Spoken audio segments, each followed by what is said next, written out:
Question says the acceleration of the 500 gram block in figure is. Okay तो यहाँ पर एक डायग्राम हमें गिवन है और पूछा गया है कि इस 500 ग्राम वाले ब्लॉक की एक्सेलरेशन क्या होगी। अब इस 500 ग्राम ब्लॉक से एक स्ट्रिंग के थ्रू 100 ग्राम ब्लॉक अटैच्ड है which is kept on an incline, और इस 100 ग्राम ब्लॉक के साथ थ्रू दिस स्ट्रिंग अटैच्ड है एक 50 ग्राम का ब्लॉक।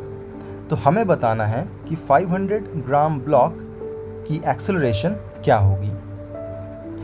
तो चलिए इसका सॉल्यूशन देख लेते हैं। तो सबसे पहले हम इस डायग्राम में जितने फोर्सेस एक्ट हो रहे हैं उसको पहले मार्क करते हैं। तो आप देख सकते हैं कि यहाँ दो स्ट्रिंग्स यूज़ हुए हैं। This is string number 1 and this is string number 2। तो क्योंकि यहाँ पर दो स्ट्रिंग्स है तो दो अलग अलग स्ट्रिंग्स में टेंशन भी अलग अलग होंगे। So let us suppose that tension in this string is T1 जो कि 50 ग्राम ब्लॉक से अटैच्ड है, and tension in this string which is attached to 500 gram block is T2। Okay, now क्योंकि tension always points away from the body, so हम क्या mark करेंगे, यहाँ पर the tension will B T1 और इस तरफ tension will be T2। Okay, so now we will write the equation for all the 3 blocks. So first of all, equation for the 50 gram block. So equation for the 50 gram block, ये हम क्या लिखेंगे।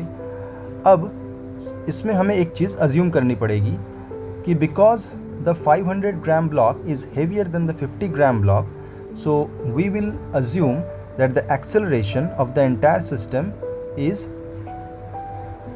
along this direction whose magnitude is, let us suppose, is A. So 500 gram block को हमने माना कि वो नीचे आ रहा है और 50 ग्राम ब्लॉक ऊपर की ओर जा रहा है। Okay, so the equation for the 50 gram block will be, अब देखिए 50 ग्राम ब्लॉक का अगर हम फ्री बॉडी डायग्राम बनाएं so it will be something like this. 50 upon 1000 G will be downward. The tension T1 will be upward. Okay. Due to these two forces, the resultant force upward है, which will be equal to 50 by 1000 kg into A. So the equation will be T1 minus 50 by 1000 और G की जगह हम लिखेंगे 10. This will be equal to 50 by 1000 into A. This implies T1 minus, so these twos will cancel, it will be 1 by 2 will be equal to 1 by 20 into A. So this is our equation number 1. अब हम 500 gram block की equation लिखते हैं। So equation for the 500 gram block, अब हम 500 gram block की अगर FBD बनाएं so it will be something like this. तो यहाँ पर होगा 500 divided by 1000 kg into G, so that will be its weight. ऊपर है tension which is T2 as we marked here. Okay,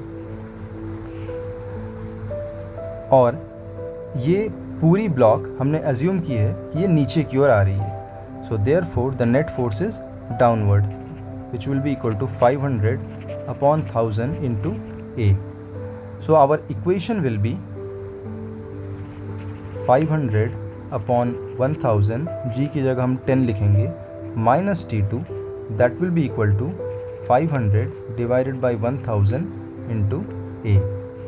So this implies, now 3 zeros will cancel here, so this implies 500 minus T2 will be equal to A upon 2.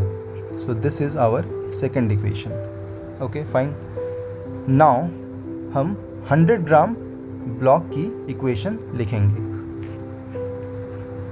So equation for the 100 gram block. चलिए इसका सबसे पहले हम free body diagram बनाते हैं. तो 100 ग्राम block जो है वो एक इंक्लाइन पे रखा हुआ है और inclination of this incline is 30 degree with the horizontal as given here. Okay.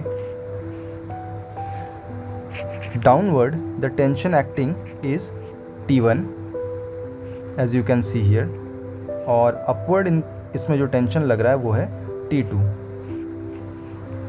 The upward tension acting is T2, but क्योंकि ये एक इंक्लाइन प्लेन पे रखा हुआ है तो डाउनवर्ड इसमें ग्रेविटेशनल फोर्स भी लग रहा है which is mg sin theta. Okay. Supposing its mass to be m, अभी हम इसे एक m से डिनोट कर रहे हैं. सो therefore the equation will B, और क्योंकि ये block is moving upward with acceleration a, so therefore we will write T2 which is greater minus T1 which is trying to oppose it minus mg sin theta which is again trying to oppose the motion because it is opposite to T2. This will be equal to ma. Okay.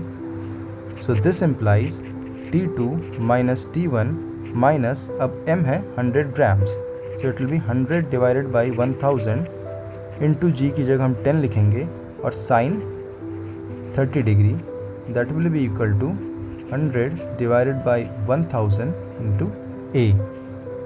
So this implies T2 minus T1 minus 1 into sine 30 is 1/2. This will be equal to a upon 10. So this implies T2 minus T1 minus 1/2 is equals to a upon 10. This is our equation number 3. Okay. तो चलिए सबसे पहले हम all the 3 equations को एक जगह लिख लेते हैं. तो हमारा सबसे पहला equation है this one, T1 minus half is a upon 20. T1 minus half is a upon 20. The second equation is 5 minus T2 is a upon 2.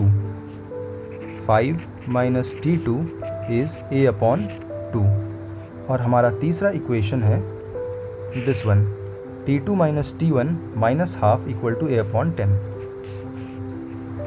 T2 minus T1 minus half is equals to a upon 10. अब हमें a की value को find out करना है. तो अगर आप देखें कि हम अगर इन तीनों इक्वेशंस को ऐड करें तो T1 और यहाँ T1 ये कैंसिल हो जाएंगे और T2 और यहाँ जो T2 है ये कैंसिल हो जाएंगे. So therefore our final equation on adding all the 3 equations will be 5 minus 1/2 minus 1/2 will be equal to a upon 20 plus a upon 2 plus a upon 10. Okay. So this implies 5 minus 1 will be equal to, अब इसका LCM हो जाएगा 20, तो यहाँ हम लिखेंगे 10a plus, sorry, it will be a plus 10a plus 2a. This will be equal to 13/20a.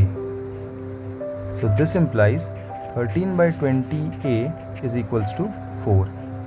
So this implies a is equals to 80 upon 13 meter per second square.